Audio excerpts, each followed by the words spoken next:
wedding reception was going well, and all the guests seemed to be having a great time. Food and drinks were flowing, the hall was just the right temperature, and the lighting was perfect. There had been a minor hitch with the DJ just before the guests started arriving, but being an ever-efficient coordinator, I had it straightened out quickly. As I continued giving orders to the stewards who were going around with trays of desserts, I kept an eye on the proceedings of the reception program. The groom was now giving a beautiful speech in which he thanked his bride for agreeing to marry him, and he professed his undying love and devotion to her. The bride was smiling and blushing as he spoke.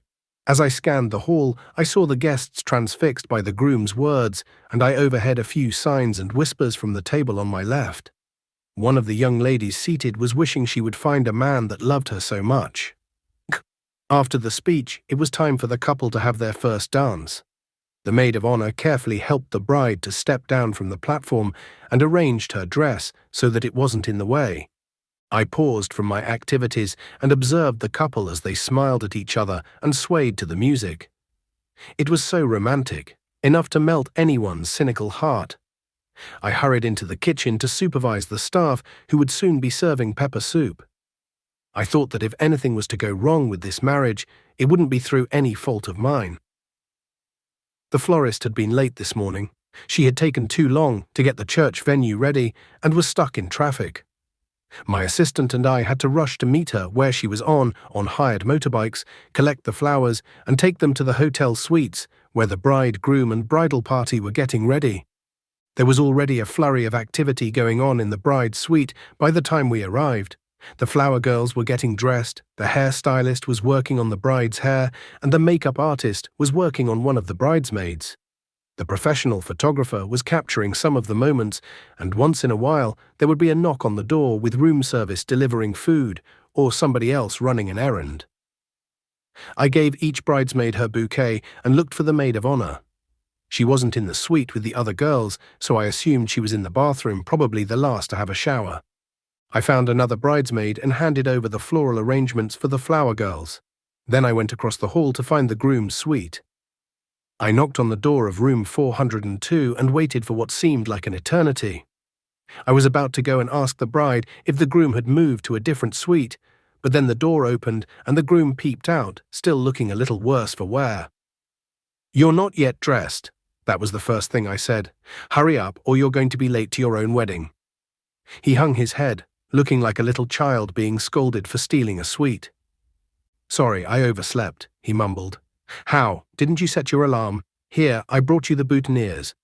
Where's the best man? Is he not ready either?"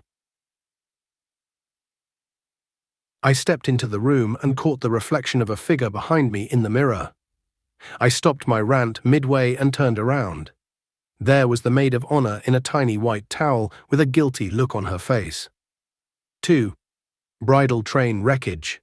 Usually I enlist the help of the chief bridesmaid and some of the bride's closest friends to help with planning the bridal shower. They are responsible for ensuring it's a surprise to the bride and everything goes well. They usually know her personally, so they can add touches to the party that will really make the bride smile. Also, I rarely attend the bridal showers myself, but sometimes I send my assistant to make sure that everything goes smoothly. My current bride was beautiful, fun-loving Caroline, who was based in the US, but had come to Nigeria just for 3 weeks before her wedding. We had been working together via Skype from the initial consultation until she landed in Lagos. Although she seemed happy to be getting married, she wasn't keen on doing anything remotely bridal. "I'm too unconventional," she said to me during one of our video calls.